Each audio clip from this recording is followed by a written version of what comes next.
The doors to the grand hall were about to open. Elara Thorne stood in her pearl-white dress, a picture of bridal perfection. Downstairs, 300 guests, including the most powerful business leaders in the city, waited to see her marry the love of her life, Julian Vance.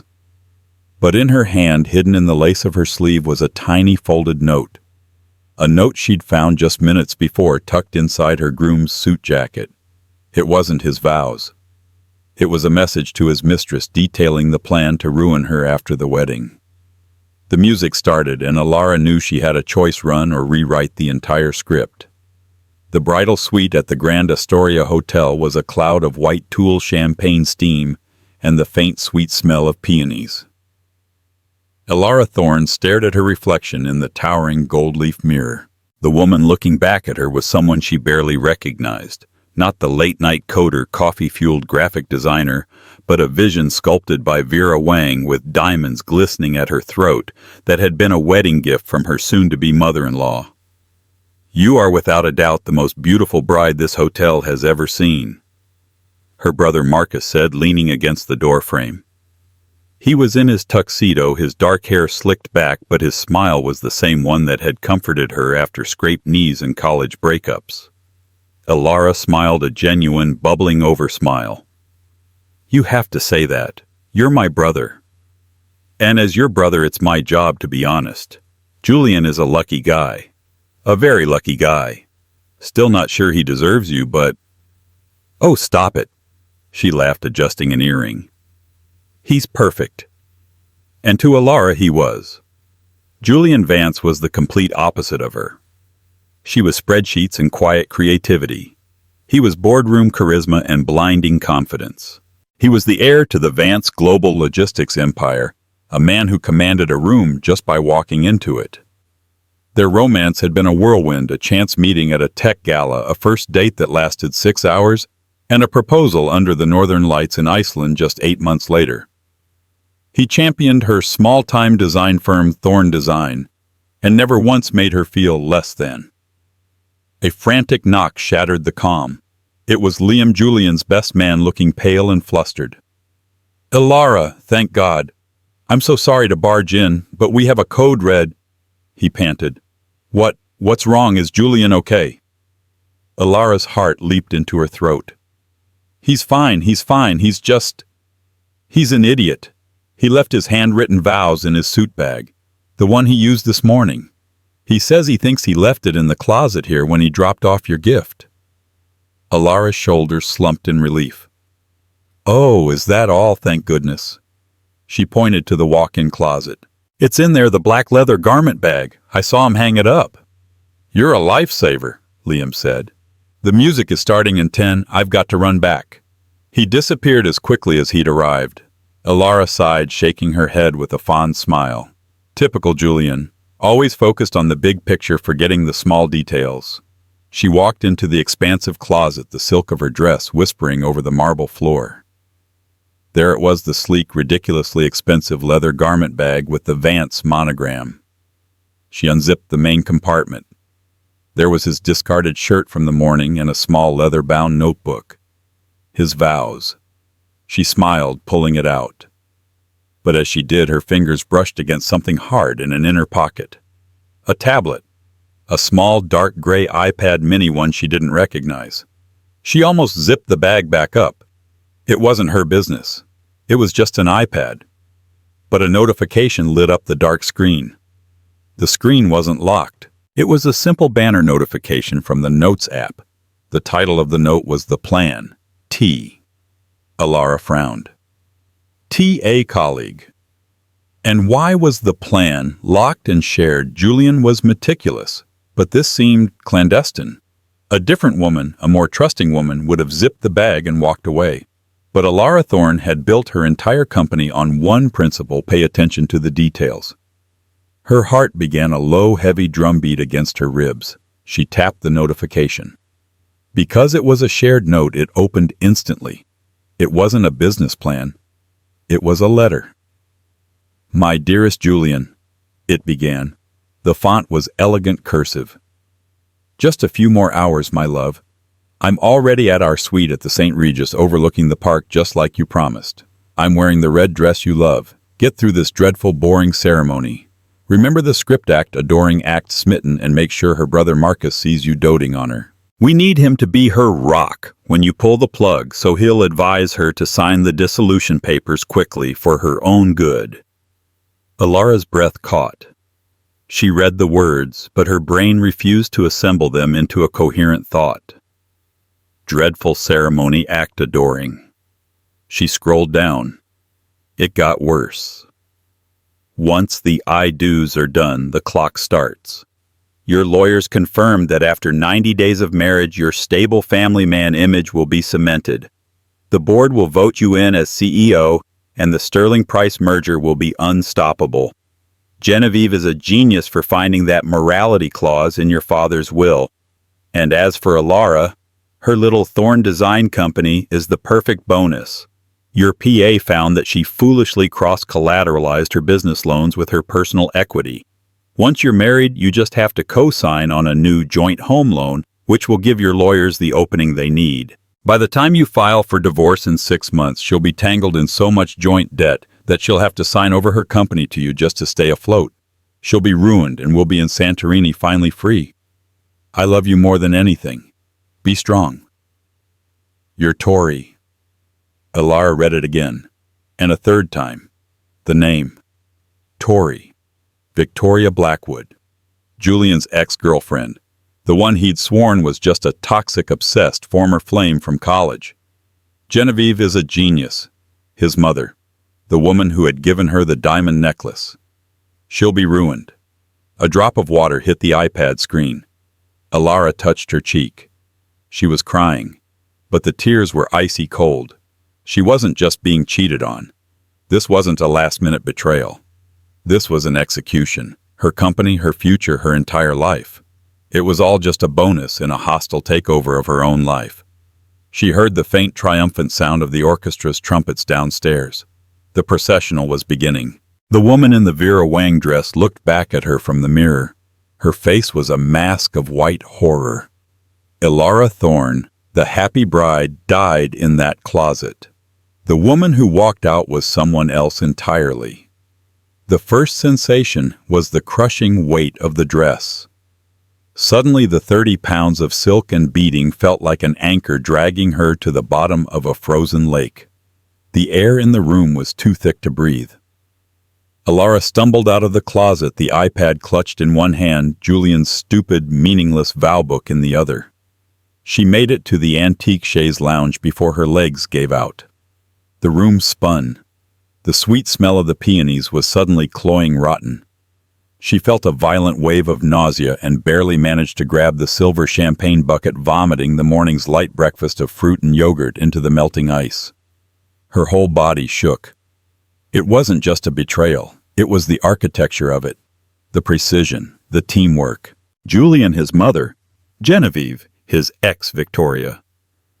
They had built this trap for her brick by brick for almost a year. Every perfect date, every thoughtful gift, every loving glance. It was all scripted. Make sure her brother Marcus sees you doting on her. That time Julian had coincidentally run into them at lunch and insisted on paying for her and Marcus picking up the $800 tab without blinking. It wasn't generosity, it was in performance. She foolishly cross-collateralized her business loans. She remembered that conversation. Julian looking over her shoulder at her laptop one night, full of admiration. "Wow, Elara, you're so brave putting your own equity on the line for your dream. I admire that. It shows real grit." He wasn't admiring her. He was appraising her. A hot, white-hot rage began to burn through the ice. It started in her stomach and spread outwards, prickling under her skin, eclipsing the shock. They thought she was a fool, a little graphic designer, a small-time asset, a naive romantic girl easily dazzled by the Vance fortune. They had underestimated her. They had mistaken her kindness for weakness. And they were about to find out in front of 300 of their most important friends and colleagues exactly how monumental that mistake was. She stood up, her knees still shaking, and walked to the vanity. Her face was a disaster. Mascara ran in black rivers down her pale cheeks. She grabbed a tissue and began to wipe away the tears, her movements jerky and robotic. A knock. "Elara, honey, it's almost time. The bridesmaids are lined up." It was Genevieve, her partner in crime, the genius. Elara's hand froze. She looked at her reflection. The rage had given her an idea. A terrible, beautiful, ruinous idea. "Just 1 minute, Genevieve," Elara called out, her voice surprisingly steady, though it sounded alien to her own ears. "Just fixing my lipstick. Don't be long, darling. We're on a schedule." The footsteps receded. Elara turned and marched back to the closet. She grabbed her laptop bag, the one she'd brought to the hotel, to finalize the wedding slideshow playlist. She ripped her laptop out her $4,000 custom-built design machine and threw it on the bed. She took Julian's iPad. Her fingers flew. She forwarded the entire notes thread to her own secure private email server. She took 5 high-resolution photos with her phone, the iPad with the note open placed directly on top of one of the monogrammed wedding programs that clearly displayed today's date, October 23, 2025. Undeniable time-stamped proof. Then she began to type. Her fingers, which usually danced to create beauty, now moved with the precision of a demolitions expert setting charges. She was transferring files, accessing secure servers, and drafting an email. Another knock. This time the door opened. It was Marcus. "Elara, what are you doing?" "Liam is having a panic attack. He says you still have the vows. Genevieve looks like she's about to—" He stopped. He saw her face. The tear-streaked makeup, the laptop, the terrifying emptiness in her eyes. "Elara, what's wrong? What happened?" She didn't look up from her screen. "He's a liar."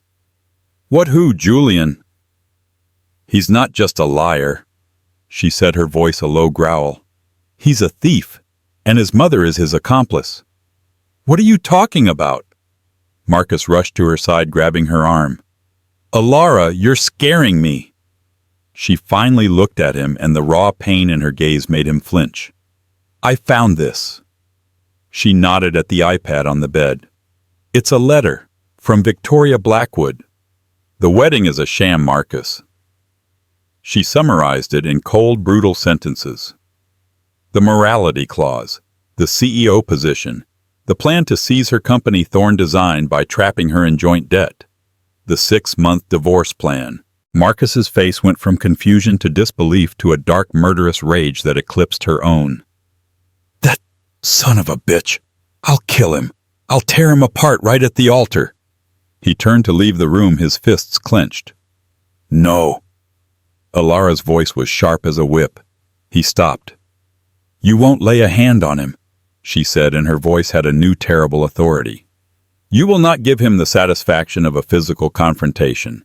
You will not give him a single reason to have me painted as hysterical or you as unhinged. He wants to play business. We'll play business. He thinks I'm a small-time asset. I'm about to show him what a hostile takeover really looks like." Marcus stared at her, breathing heavily. "What are you going to do?"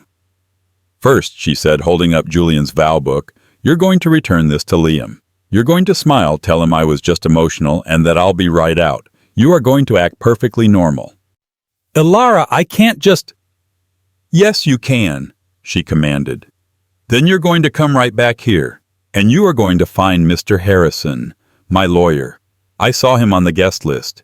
He's in seating chart 12A. Get him, bring him here, and tell no one."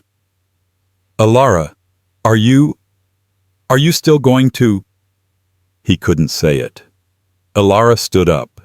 She grabbed her makeup kit and began with a surgeon's steady hand to repair her face. She reapplied concealer over the tear tracks, sharp black eyeliner to replace the smudges, and a deep blood-red lipstick. "I'm going to walk down that aisle," she said, staring at her new predatory reflection. "I'm going to stand at that altar, and I'm going to give him exactly the wedding he deserves." Marcus looked at his sister as if she had grown a second head. The woman he knew, the one who cried during insurance commercials and adopted stray cats, was gone. In her place was a CEO on the warpath, her face a mask of cold fury and calculation. Harrison, now Elara, the music is... It's playing your song. Do it, Marcus. Now. Tell the wedding coordinator I'm having a slight dress emergency and need 5 more minutes. Use your charm. Stall them. But get Harrison. Here. He saw the steel in her eyes and knew in that moment that arguing was pointless. He nodded, grabbed the leather vow book, and slipped out of the room, his face carefully composed into a mask of brotherly concern. Elara was alone again, but the panic was gone. The shock had crystallized into a diamond-hard purpose. He wants my company, the company she had built from nothing, the company she had poured her blood and 100-hour work weeks into while he was sailing in the Hamptons. He thought he could just take it. Her fingers flew across the keyboard. She wasn't just a designer. She was a brilliant businesswoman. She knew her contracts, her assets, her liabilities. She knew exactly where she was vulnerable, and she knew exactly how to fix it. She pulled up the articles of incorporation for Thorne Design. She pulled up her private banking statements. She opened a secure file-sharing service. A minute later, the door hissed open. Marcus was back, and he had a very confused-looking elderly man in tow. Arthur Harrison, her corporate lawyer, was a man of 60 with a kind face and sharp eyes currently wide with alarm. Elara, my goodness, Marcus said it was an emergency, but you're the bride. What on earth could be? Close the door, Mr. Harrison, and lock it, Elara said, not looking up from her laptop. Elara, what is this? Harrison asked, his voice laced with concern as Marcus bolted the heavy door. This, Elara said, turning the laptop around to face him, is fraud. Conspiracy to commit fraud, to be precise. She had the photos of the iPad note open on the screen. Harrison pulled a pair of reading glasses from his tuxedo pocket and leaned in. He read the entire note. His kind face slowly hardened into a grim professional mask. He read it a second time, his lips moving silently. Good Lord, he whispered, pushing his glasses up his nose. Elara, this is a complete premeditated plan to defraud me of my company, using this wedding as a vehicle to secure a merger and trigger a morality clause. Elara finished for him, her voice flat. Julian Vance, his mother, Genevieve Vance, and a woman named Victoria Blackwood are all co-conspirators. The merger I've just discovered is with Sterling Price. I'm guessing Charles Sterling is here today. Harrison's legal mind was now visibly whirring. He is. He's at Julian's family table. This is not just grounds for an annulment, Elara. This is criminal. I'm aware, Elara said, but an annulment is quiet. What I want is justice, and what I need is to protect my company. Right now. What do you need, Elara? Harrison asked, all grandfatherly concern gone, replaced by the shark she paid him to be. I have my laptop, Elara said, spinning it back around. I am drafting an emergency resolution. I am placing 100% of my shares of Thorne Design into an irrevocable blind trust effective immediately. I want you to be the trustee. Harrison's eyebrows shot up. An irrevocable trust, Elara. That's a massive step. You'd be ceding all control. I'm not, she corrected. I'm ceding day-to-day control, but I'm also drafting a clause that states the trust will dissolve and all assets will revert to me upon the legal conviction or admission of guilt in a civil settlement of Julian Vance for fraud. Until then, he can't touch it. He can't threaten it. He can't find it. The assets will be shielded from any joint debt he tries to trap me in. Can you make that ironclad? Right now? Harrison stared at her. He thinks you're a fool, doesn't he? He thinks I'm a small-time asset. Elara said, her lip curling. Give me the laptop, Harrison said. Marcus, I need your phone. I need to get my associate Sarah on the line. She's at the office. We're going to file this electronically. It'll be time-stamped by the state server before you even set foot on that aisle." As Harrison began dictating rapid-fire legalese into Marcus's phone and modifying her document, Elara turned to her brother. "Okay, part two." Part two. Marcus was pale, but he looked resolved. The AV system. The Grand Hall has those two massive projection screens on either side of the altar, right? The ones for the slideshow. "Yeah," Marcus said, his eyes widening as he understood. "I know how that system works. It's a simple AirPlay link. I connected my laptop to it this morning to test the music. I need you to go to the AV booth at the back of the hall. It's probably run by some hotel kid. Tell him the bride has a surprise for the groom. A special video. Tell him that when the officiant gets to the vows, he needs to switch the input from slideshow to bridal laptop. That's what I'll label my computer. Can you do that?" "Elara, that is diabolical. And brilliant." Marcus said, a slow, grim smile spreading across his face. "Consider it done." "One more thing," Elara said, her voice dropping. "I need you to call someone." "Who?" "Charles Sterling's office. The CEO of Sterling Price. You'll probably get a voicemail or an assistant. Leave a message. Say you are Elara Thorne's legal representative, and you have irrefutable proof of securities fraud regarding the Vance-Sterling merger, and that Mr. Sterling should come to the AV booth at the Grand Astoria immediately if he wants to avoid a catastrophic lawsuit." "He'll think it's a prank," Marcus argued. "No, he won't," Elara said. "Men like Charles Sterling don't get to where they are by ignoring threats of securities fraud. He'll be curious. He'll at least send someone. And when he sees what's on those screens, he'll understand." "Done?" Harrison said, snapping the laptop shut. "The resolution is drafted, signed by you, witnessed by me, and has been electronically filed with the Secretary of State's office. As of 4:32 p.m. Thorne Design is officially in a blind trust. He can't touch it." There was a final frantic knock on the door. "Elara, seriously, your father is here. You're going to miss your own wedding."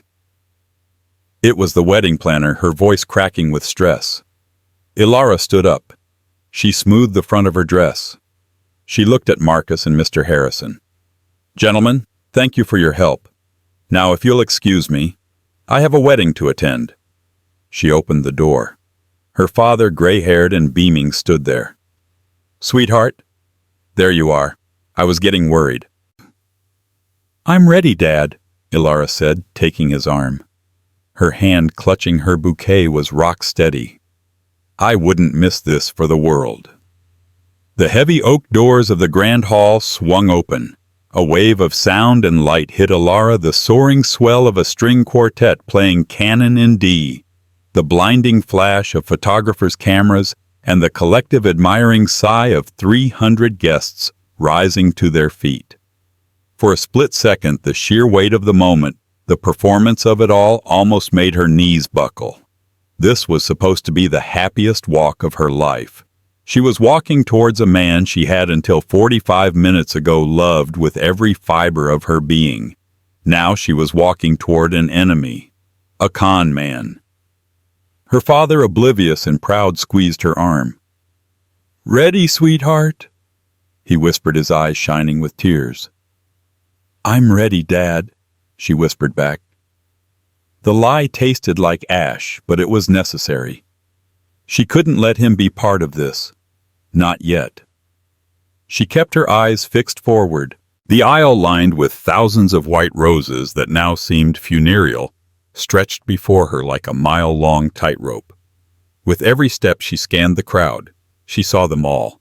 Julian's business partners in the front row looking smug, the society columnist's pens at the ready.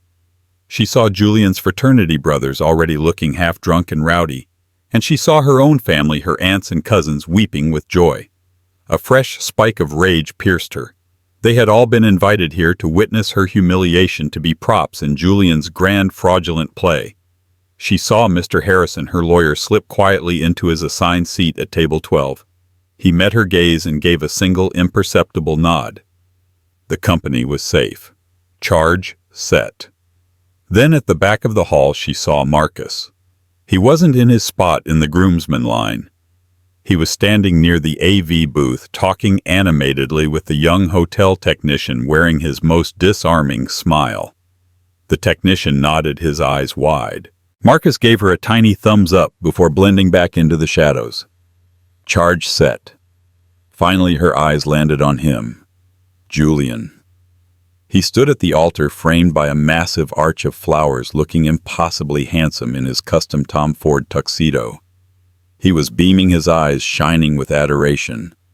He looked every bit the perfect loving groom.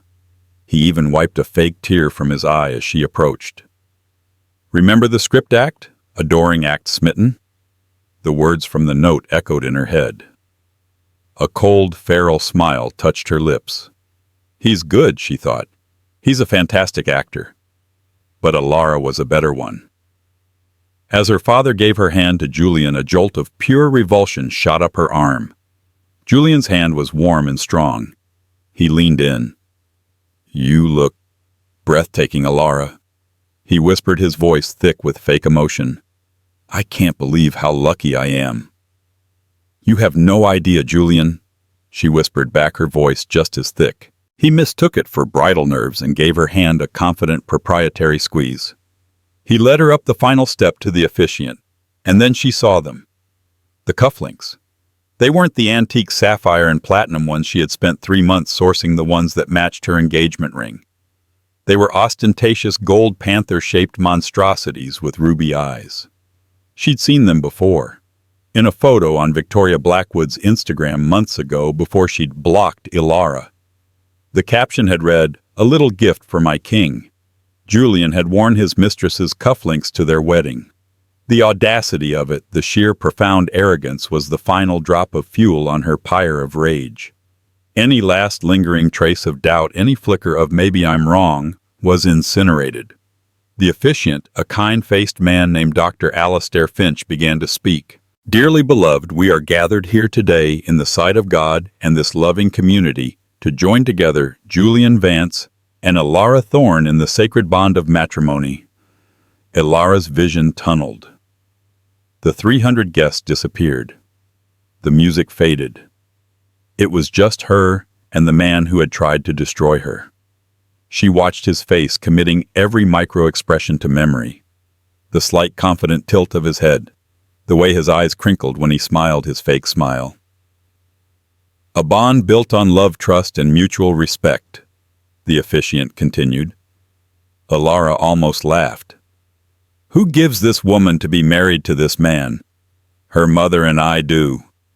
Her father said, his voice booming with pride. He kissed her cheek and stepped back. She was alone with him now. The ceremony droned on. Dr. Finch spoke of parables of partnership, of the sanctity of the promises they were about to make. Elara stayed perfectly still, her eyes locked on Julian's. He winked at her, a quick, conspiratorial gesture as if to say, we're almost there. You have no idea, she thought again. And now, Dr. Finch said, Julian and Elara have prepared their own vows. Julian, if you would begin. Julian cleared his throat. He pulled the leather-bound book from his pocket, the very book she had held in her hands just minutes ago. He opened it, his smile aimed at her, but his eyes scanning the powerful front rows. It was a performance for them. My dearest Elara, he began, his voice resonating with trained sincerity. From the moment I saw you, I knew my life was changed. You are my anchor in a chaotic world. You are my guiding star. You are the rock upon which I will build my future. He spoke of her kindness, her brilliance, her gentle spirit. He promised to honor her, to cherish her, and to be her steadfast partner in riches and in poverty, in sickness and in health. With this ring, he concluded, I promise you my heart, my loyalty, and my deepest, most absolute trust, from this day until the end of my days. The crowd was rapt. Several of her aunts were openly sobbing. Genevieve, his mother, dabbed at her eye with a silk handkerchief, her face a perfect portrait of maternal pride. Julian slid a simple, elegant platinum band onto her finger right next to the massive engagement ring that now felt like a shackle. He finished, his eyes glittering. "I love you, Elara Thorne." A wave of applause. Dr. Finch smiled, turning to her. "And now, Elara, your vows." This was it. Elara did not move. She just stared at Julian. "Elara," the officiant prompted gently. "Your vows." "Yes," Elara said. Her voice was quiet, but the high-tech microphone on her dress picked it up and amplified it throughout the silent hall. She turned her head slightly, just enough to catch the eye of the technician in the AV booth at the back. He saw her. She turned back to Julian. She did not reach for a card. She did not recite a poem. "I too had vows, Julian," she said, her voice clear and cold. "They were very similar to yours, actually. They spoke of trust, of partnership, of building a future." Julian's smile flickered. This wasn't the script. "But I think," Elara continued, taking one step closer to him, "I'll use some different words instead." A confused murmur rippled through the front row. "I vow," Elara said, her voice rising in strength, "to honor myself. I vow to protect my future. And I vow to never ever be a small-time asset in someone else's business plan." The silence in the Grand Astoria ballroom was no longer respectful. It was absolute, heavy, and suffocating. 300 guests held a collective breath. Julian's face, which seconds before had been a mask of adoration, was now frozen in a rictus of confusion and dawning horror. "Elara," he said, his voice a tight whisper, the microphone catching it perfectly. What are you talking about, sweetheart? Are you feeling all right?" "Your hands are shaking." He reached for her. She recoiled, a sharp, sudden movement, as if he were a snake. "My hands are shaking, Julian," she said, her voice ringing with a chilling clarity, "because I've just spent the last 30 minutes saving my company from the man I was about to marry." "What?" Genevieve Vance, his mother, shot to her feet from the front row. "What is the meaning of this? She's hysterical. Someone get her some water." "Oh, I'm not hysterical, Genevieve," Elara said, turning her gaze to her future mother-in-law. Her voice was conversational, as if she were discussing the weather. "I'm just enlightened. You really are a genius for finding that morality clause in your husband's will. A stable family man image. Was that your idea or Julian's?" Genevieve's face, expertly made up, turned a blotchy, stricken white. She fell back into her chair as if her strings had been cut. Julian's face had gone from pale to a sickly green. This is slander. You're ruining our wedding. You're ruining my life," he hissed, grabbing her arm.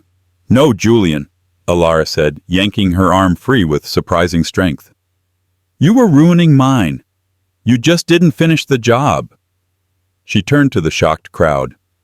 "I apologize to you all.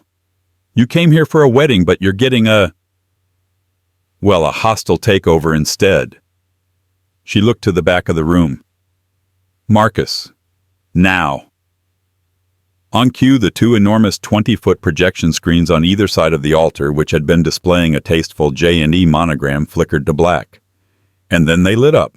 It wasn't a wedding slideshow. It was a crystal-clear, high-resolution screenshot. The screenshot from her phone, Julian's iPad on top of the wedding program with the note from T open for all to see. The room erupted. It wasn't a gasp. It was a roar. The first 5 rows, filled with Julian's business partners and family friends, could read every single word. Elara's voice cut through the chaos like a scalpel. "For those of you in the back," she announced, as if she were a CEO at a shareholder meeting, "please allow me to read the highlights." She began to pace the altar, her white dress trailing behind her. "This is a note from Julian's mistress, Victoria Blackwood. You all remember Tori, don't you, Julian's obsessed ex-girlfriend?" She pointed to the screen. "As you can see, she's currently waiting for him at the St. Regis in the red dress he loves." A low moan came from Julian's grandmother in the second row. "But it's not just an affair," Elara continued, her voice gaining power. "This is business." She read from the note, her words echoing through the hall. Once the I do's are done, the clock starts. Your lawyers confirm that after 90 days of marriage, your stable family man image will be cemented. The board will vote you in as CEO and the Sterling Price merger will be unstoppable. At the mention of Sterling Price, a man in the third row, a sharp-faced man with silver hair, stood up. Charles Sterling. His face was thunderous. This is an outrage. Julian finally found his voice. He lunged for the microphone stand, but the officiant, Dr. Finch, looking utterly horrified, instinctively stepped in his way. It gets better, Elara called out. What about my part in this? What about Elara? She read the final devastating lines. And as for Elara, her little Thorne design company is the perfect bonus. She'll be tangled in so much joint debt that she'll have to sign over her company to you just to stay afloat. She'll be ruined and will be in Santorini, finally free. She stopped pacing and turned, pinning Julian with a look of pure, unadulterated contempt. You called my life's work a little bonus, Julian. You thought you could ruin me. Me. The woman who built $1 million company from her studio apartment while you were failing your way upwards on your father's name. It's a lie, Julian screamed.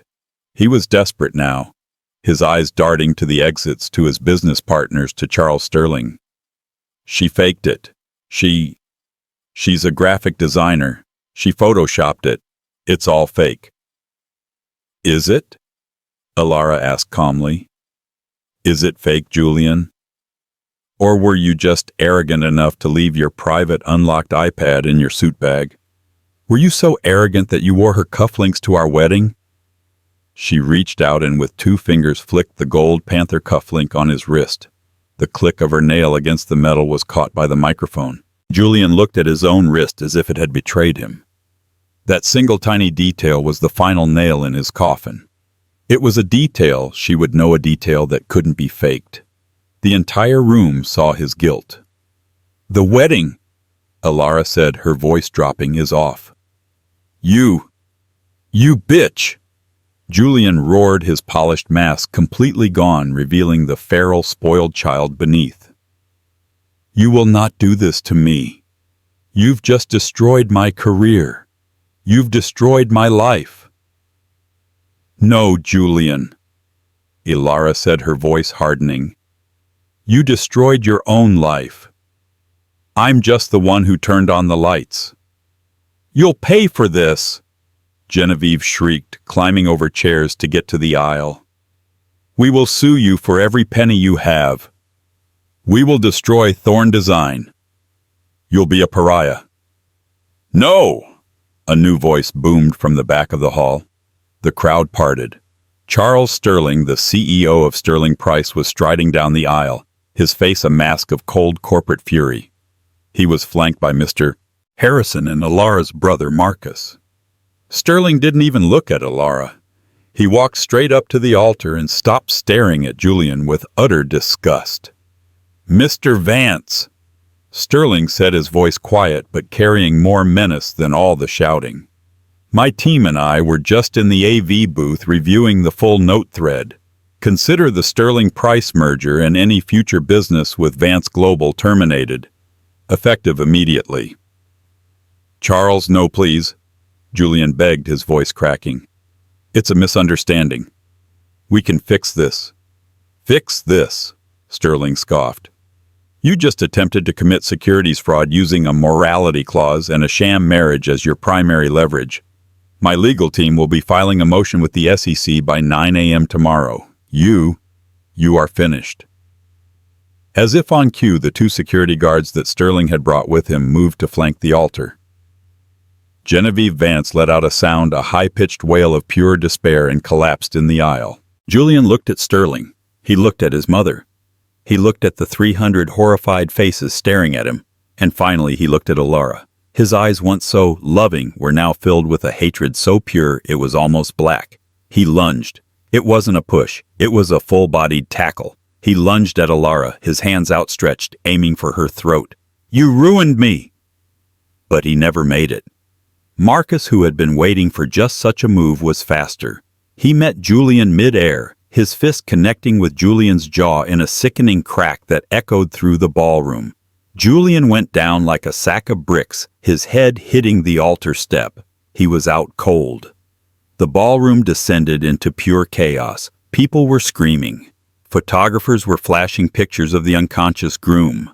Elara stood untouched, breathing hard. She looked down at the man who had tried to destroy her, now bleeding from the mouth on the white marble floor. She straightened her veil. She turned to the crowd, stepped up to the microphone one last time and tapped it. The feedback shrieked, silencing the room. "I apologize for the interruption," she said, her voice shaking but strong. "As I said, the wedding is canceled. However, the bar is open and the catering is paid for. Please," she said, a small dark smile playing on her lips, "enjoy the reception. Consider it a severance package. Thank you all for coming." She dropped the microphone. It hit the ground with a final booming thud. Elara Thorne turned her white train, sweeping over her unconscious, fraudulent groom. And with 300 pairs of eyes on her, she held her head high and walked alone right back down that aisle and out the front doors into the rest of her life. Elara didn't run. She walked. She glided down the aisle, a spectral vision in white, moving through a sea of frozen, scandalized faces. She didn't look left or right. She didn't see her father, his face ashen with shock, or her aunts holding each other in disbelief. She didn't see the Vance Global board members already on their phones, likely dumping their stock. She pushed through the grand oak doors into the hotel's main lobby. The tranquil sounds of a harpist playing for afternoon tea clashed bizarrely with the muffled chaos erupting from the ballroom behind her. A hotel concierge, seeing a bride in full regalia, started to approach, a practiced "congratulations" on his lips. He saw her face, a mask of crimson lipstick and icy resolve, and stopped dead, his mouth open. Elara walked straight to the front desk. "I need my car, please. Thorne, the blue Audi R8. "Ma'am," the clerk stammered. "My car. Now." Elara repeated, her voice low and dangerous. The clerk fumbled for the valet keys. "Elara, wait!" Marcus came sprinting out of the ballroom, his knuckles raw and red. He was followed by Mr. Harrison. "Elara, you can't just leave," Marcus panted. "The police are on their way. Julian assaulted you."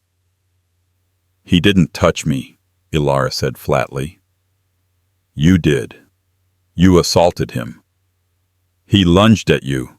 It was self-defense. Every person in that room saw it." Harrison interjected, his legal mind already spinning the narrative. "The police will just need your statement." "I have no statement," Elara said, snatching the keys from the clerk's hand. "My statement was made at the altar. Mr. Harrison, you will handle the police. You will handle the hotel. You will handle everything." "Where are you going?" Marcus asked, his voice filled with worry. Elara finally looked at him, her eyes softening for the first time in an hour. "I'm going home. I'm going to take off this costume, and then I'm going to disappear for a while." "I'll come with you," Marcus said immediately. "No, I need you here. You're the executor of the trust. You're the star witness. I need you to be my face here while I secure my company." "Harrison," she said, turning to the lawyer, "you have your instructions. I want restraining orders against Julian Vance, Genevieve Vance, and Victoria Blackwood. I want a civil suit for fraud, conspiracy, and emotional distress filed by Monday. I want you to bury them." "It will be my profound pleasure," Harrison said with a grim smile. "Good." She tossed her $5,000 bouquet of peonies into a lobby trash can, hiked up her Vera Wang dress, and marched out the revolving doors, her veil flying behind her like a banner of war. She roared out of the hotel driveway, leaving the gasps of the valets and the impending sirens behind her. She drove, fueled by adrenaline, back to her downtown penthouse, the one Julian didn't have a key for, the one she had bought with her own money. She ripped off the veil and threw it in the incinerator chute. She stood under a scalding shower for 30 minutes, scrubbing the feel of the day, the feel of him, off her skin. She emerged, wrapped in a towel, and looked at her phone. 112 missed calls. 280 texts. Her father? her bridesmaids, news reporters, unknown numbers. She ignored them all. She opened her laptop. Her email was exploding. The first was from Mr. Harrison. Julian arrested for assault. Genevieve is with him. Go dark. I'll handle it. The second was from Charles Sterling. Ms. Thorne. I cannot express my shock. My team and I owe you a debt of gratitude. When you are ready, I would like to discuss the future. And by that I mean I would like to offer Thorne Design a 7-figure contract to rebrand the entirety of Sterling Price's digital presence. Your work is, and I now see its creator is, extraordinary. A dry, harsh laugh escaped Elara's lips. A small-time asset. She booked a one-way first-class ticket to the furthest place she could think of, Auckland, New Zealand. Then she packed a single suitcase, left her phone on the kitchen counter, and took a taxi to the airport. The fallout was immediate and spectacular. By 8 p.m. that night, the wedding war was the #1 trending topic on Twitter. A guest's grainy cell phone video of Elara's speech and Julian's lunge had been leaked to TMZ. By Monday morning, the Wall Street Journal ran a front-page story: Vance Global Heir arrested, Sterling Price merger collapses amid fraud allegations. Vance Global stock VGL opened with a 60% loss, wiping out an estimated $1.2 billion in market value before trading was halted. Genevieve Vance was immediately forced to resign from the board. Julian was released on $500,000 bail, his face a swollen purple mess, and was met by a barrage of cameras. His only comment was no comment. Victoria Tory Blackwood was found by reporters at the St. Regis exactly where Elara said she'd be. She was in the red dress. When shown the footage, she reportedly threw a champagne flute at the reporter and was summarily fired from her high-paying marketing job at a rival firm by noon. The morality clause, which Genevieve had seen as her master stroke, was the family's undoing. With the Sterling Price merger dead, and Julian's public image not just tarnished, but obliterated, the board's emergency meeting was swift.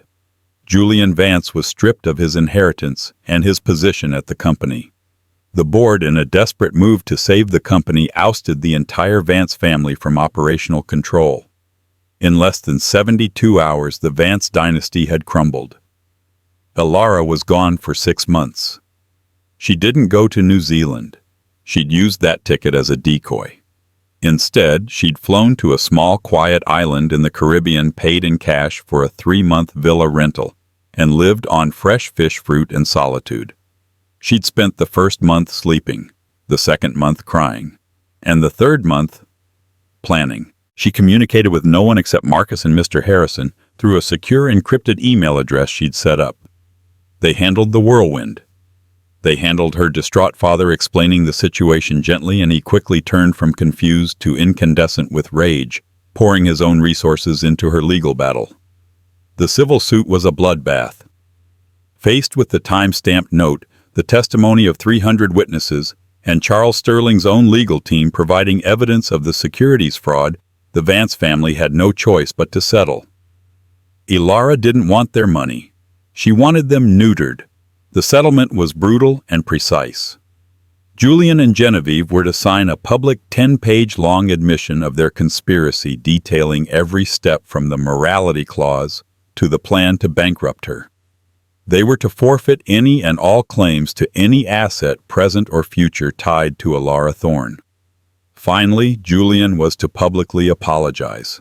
The Vances, now facing social and financial ruin, their credit lines frozen and their names synonymous with scandal, fought it. They tried to countersue for defamation.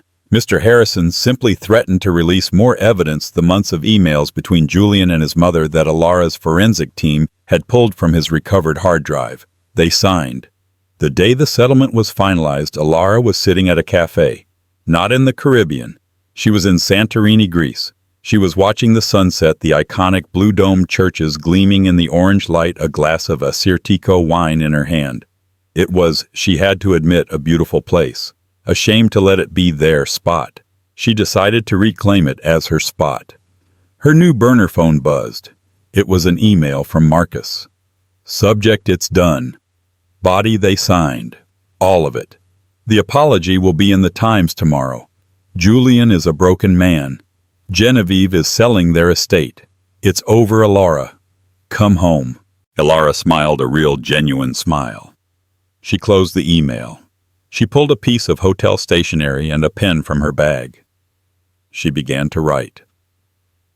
To Victoria Blackwood, CEO, her last known address, which I'm sure is a sad little apartment somewhere. Hello, Tori. I'm writing to you from Santorini. It's lovely. You were right about that. The suite at the Grace Hotel is magnificent. I'm sure it's the one you and Julian had picked out. The view of the caldera is just breathtaking. I'm looking at it right now. I just wanted to send you a little note. First, to thank you. In a way, you saved my life. Your arrogance, your need to gloat, your beautifully detailed plan, it gave me the one thing I needed, the truth. You were a co-conspirator in a plan to ruin my life, to steal my company, and to leave me with nothing. You did this to another woman, all for a man who I assure you is not worth the price of a cup of coffee, let alone your dignity and career. He's ruined now, by the way. Completely. I'm sure you've read the papers. His mother, too. They have nothing left. No company, no inheritance, no reputation. He's not the king you thought he was. He's just a failed, spoiled con man with a criminal record and a face that's permanently rearranged thanks to my brother.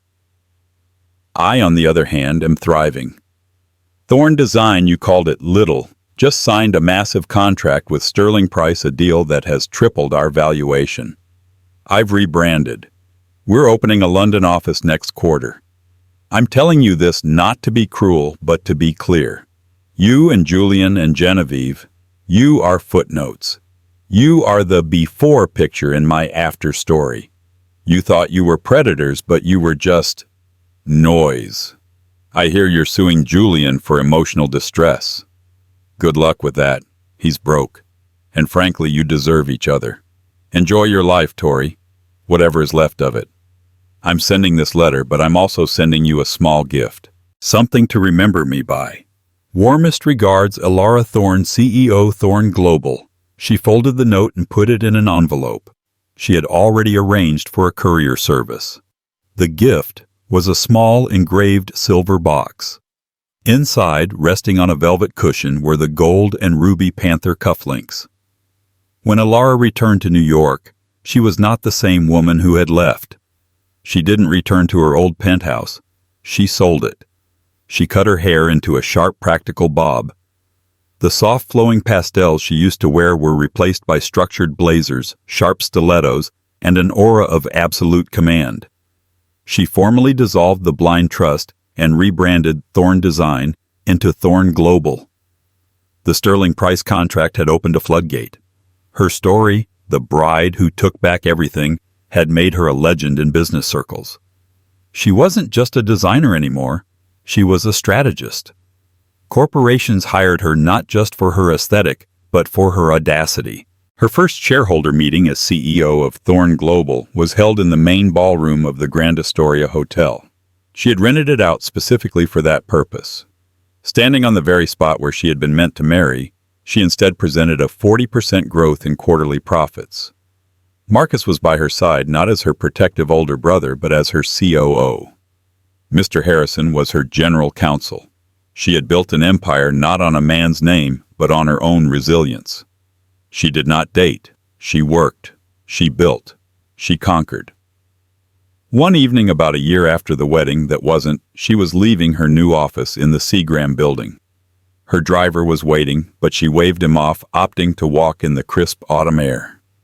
As she passed a dimly lit down-market restaurant, she saw a familiar figure through the window. He was wiping down a table. It was Julian. She stopped. He looked deflated. The arrogance was gone. The charisma was extinguished.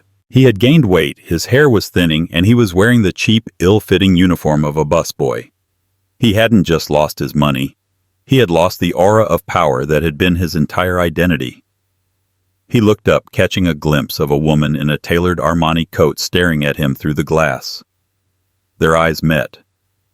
Elara watched as his face contorted a truly pathetic mix of shame, recognition, and lingering impotent rage. He froze a dirty rag in his hand. Elara didn't smile. She didn't sneer. She didn't offer any emotion at all. She simply held his gaze for a long, silent 5 seconds. Then she turned and continued her walk, her heels clicking decisively on the pavement, leaving him behind in the dirty window, a ghost from a life she had forcefully and fully exercised. She arrived at her new home, a sprawling modern masterpiece overlooking the park. Marcus was there with his new fiancée, a smart, funny lawyer from Harrison's firm. They were laughing, cooking dinner. "You're just in time," Marcus called out. "We're opening the good wine." Elara smiled a real warm smile. She hung up her coat. She was surrounded by a future she had built, a family she had chosen, and a strength she had earned in fire. The note from Tori had been a script for her ruin, but Elara had taken that script, ripped it to shreds, and written her own goddamn masterpiece. And in her version, she didn't just survive. She won. What a story. It just goes to show you that the truth, no matter how carefully hidden, always finds a way to the light. Elara thought she was marrying her soulmate, but she was really walking into a trap set by her groom, his mother, and his mistress. They saw her as a pawn in their game, a small-time asset to be liquidated.